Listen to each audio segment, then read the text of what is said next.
Hi, I'm Jason, and on behalf of Upstart Epoxy, I want to show you today how easy it is to get results like this using the super gloss coating. Stay tuned!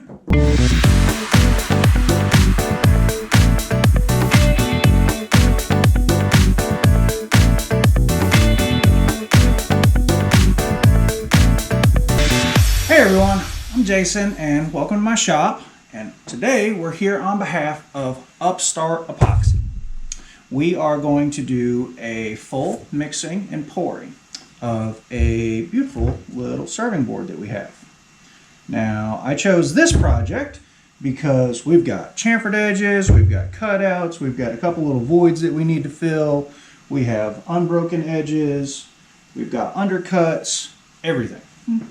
This is going to be a good super gloss clear coat pour. And we are going to be using Upstart Epoxy. Now, in every kit that they send you all these little goodies too. We've got a spreader, we've got a foam brush for seal coats. Seal coat is a thinner coat that you put on top to prevent bubbles from appearing in the final pour.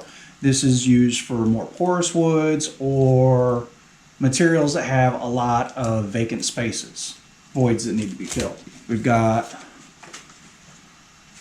some information cards. We've got free product information. Their pigment line is supposed to be coming out soon. We're looking forward to that.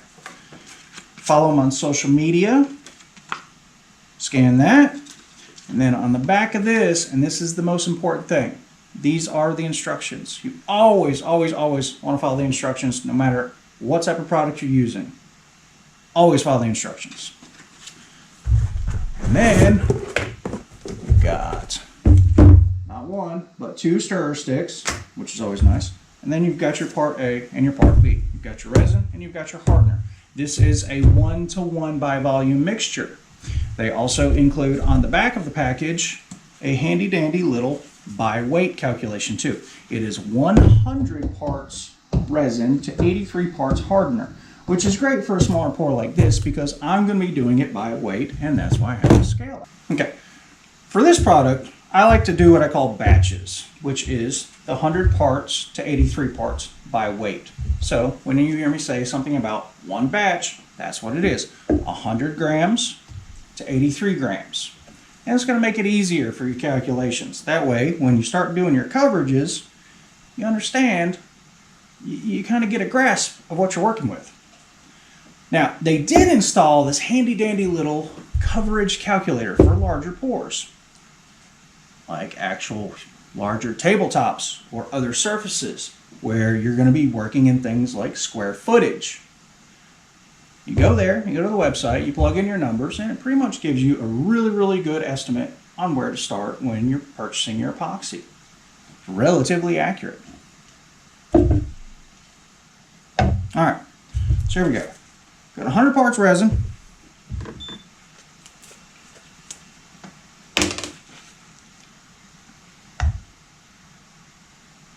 Now, as a note, you want to make sure that you're as accurate as possible when it comes to your measurements. If you have too much resin and not enough hardener, the product will remain tacky. The finish won't fully cure. It doesn't have enough of the chemical component to perform its reaction. Too much hardener, not enough resin, the reaction will cure too fast, possibly causing warping, cracking, or bubbles. All right, so this is our little first batch. We're going to see what type of coverage we get with this first batch.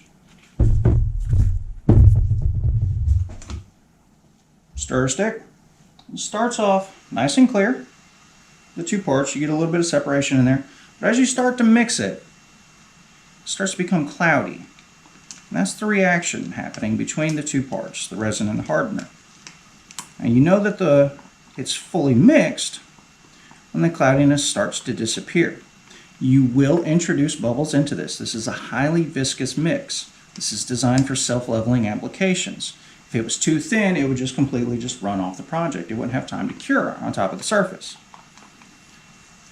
So with a thicker mix like this, bubbles are inevitable. So you stir, then you stir, and you stir some more. When the two parts start combining, do your little drip test. You look through the resin as it falls. And today we're going to do something called a 2-vessel pour, which is I'm going to take this epoxy that I'm mixing now, in the vessel that I poured the epoxy originally in. We're going to scrape it as good as we can.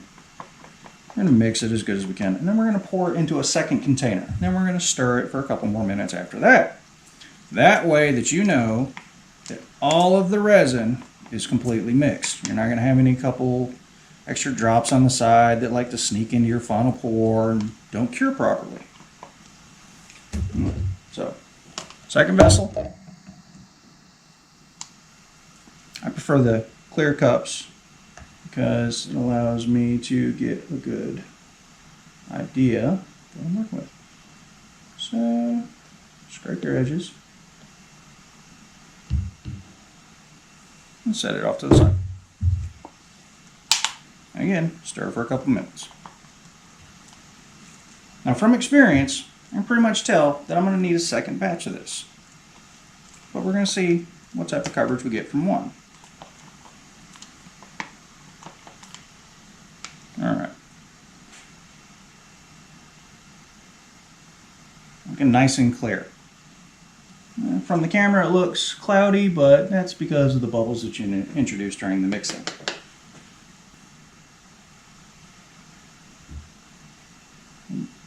From a distance of about 10 to 12 inches, you just begin to slowly pour your product over the project.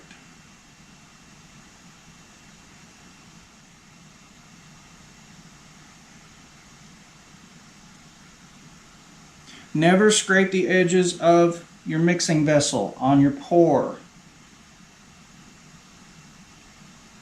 That helps with making sure that all of the epoxy that pours out is been mixed and not leftovers on the side. Now we did eliminate most of that with the second vessel, so we should be okay. But we're not going to take any chances. Okay, so we've got our epoxy on here and it's starting to level already. It's dripping over the sides. So what we're going to do is we're just going to help it out. We're just going to move it around. Oh, look at this. What else did they include? A little spreader. Now these are great. Just you're not gonna pick the material up and move it around. You just kind of want to drag it across the surface. And let gravity help you out.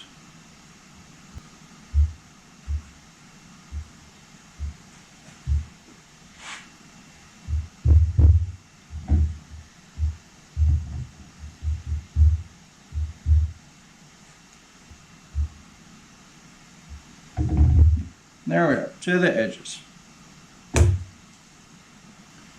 This is the point where you kind of want to help it along. You want to break the surface tension on your edges. That way you get full coverage on the pour over.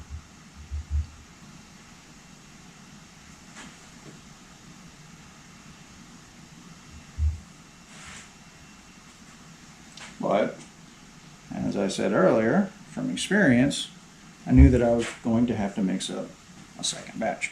So, original mixing vessel, the one we started with, we're going to do 50 to 42. I'm just going to do a little half batch.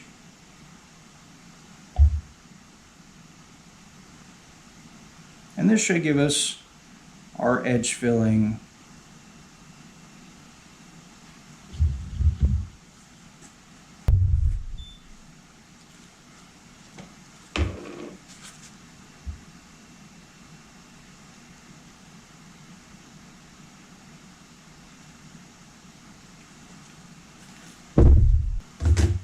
here. And our favorite part, stirring. Now, as you're stirring and you start to pay attention to the pour that you've already done, you start to notice that the bubbles are starting to come to the surface and break, which is good. That's what you want to see. Very tiny bubbles across the surface. We're gonna get rid of those when we do the second pour. Help it along. It's not completely necessary, but it's one of those steps that you want to take just so your finish comes out as clear as possible. You don't want to take any shortcuts. All right. Back to our second container.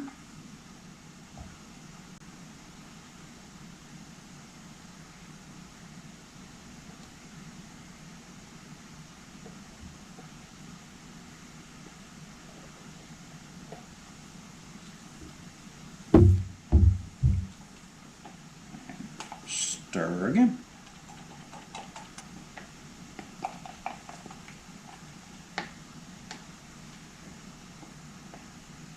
Now we're really going to get our hands dirty. Let's take the epoxy, brush on any edges, any of your drip surfaces that just don't look wet. And this helps break the surface tension so the resin that's sitting on top of the board knows or has a path to travel.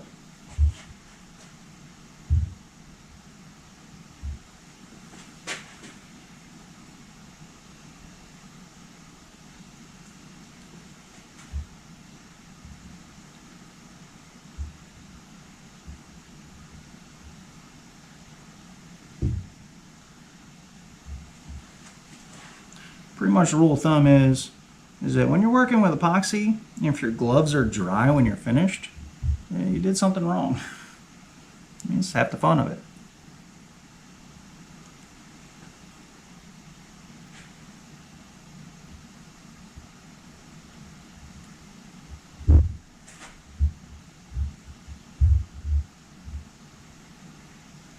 We're going to take what's left. I'm just going to evenly distribute it over the surface.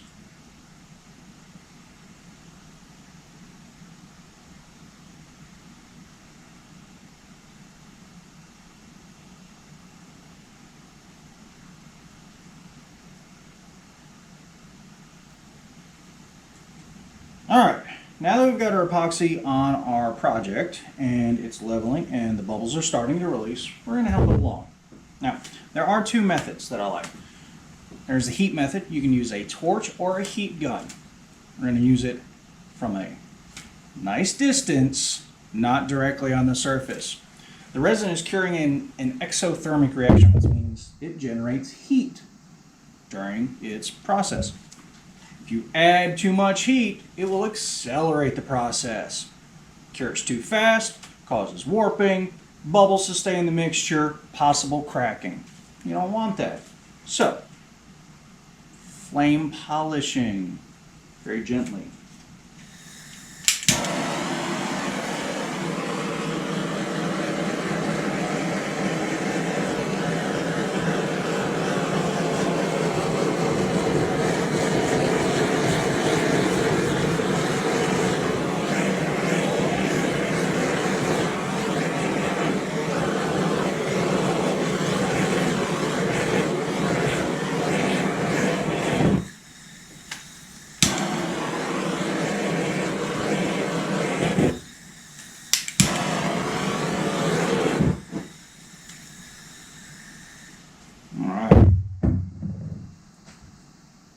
So now, take a good look at it.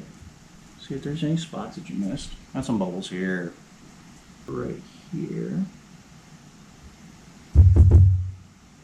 You have a little bit of epoxy around the edge of your project if you need just a little bit more to do some touch-ups. Now, the second method that I like to use, and this is actually one of the methods that we use to clean up our tools with afterwards, is that denatured alcohol. Alcohol in general is a solvent for most epoxies, which means put a little bit in a mister bottle right on the surface next to it. What it does is it also helps break up the surface tension to create and to release those little micro bubbles that are sitting on the top. But this is also what we use to clean up our tools. A little mystery bottle, denatured alcohol, sticky, tacky surface.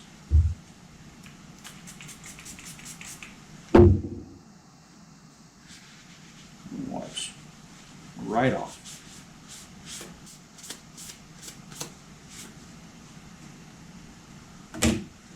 This pour was done completely using Upstart epoxies, 1-to-1 super gloss coating.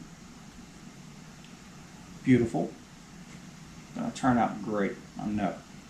And thanks to the magic of the internet. Again, we have this beautiful finish that is going to cure to an extremely durable, glossy coating. It's going to last for a very long time. It's going to bring out the character of the wood, and a little bit of curling in here. You've got some inclusions here. Beautiful. Keep an eye on it for a little bit. Check on your bubbles.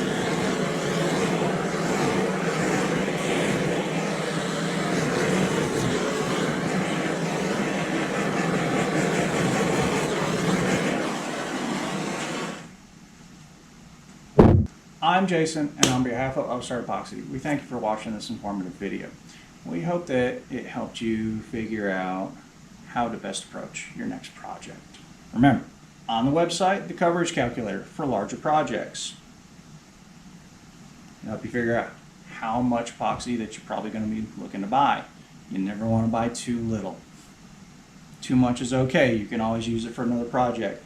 This stuff has a shelf life of 6 months after opening and up to 2 years unopened. So if it just sits here on the shelf for a little bit, it's going to be okay. And if you have any questions or comments, go to the website, go to the Instagram, go to the Facebook, leave them there, and they'll try to get back to you as soon as possible. They'll try to help you out. That's what they're there for.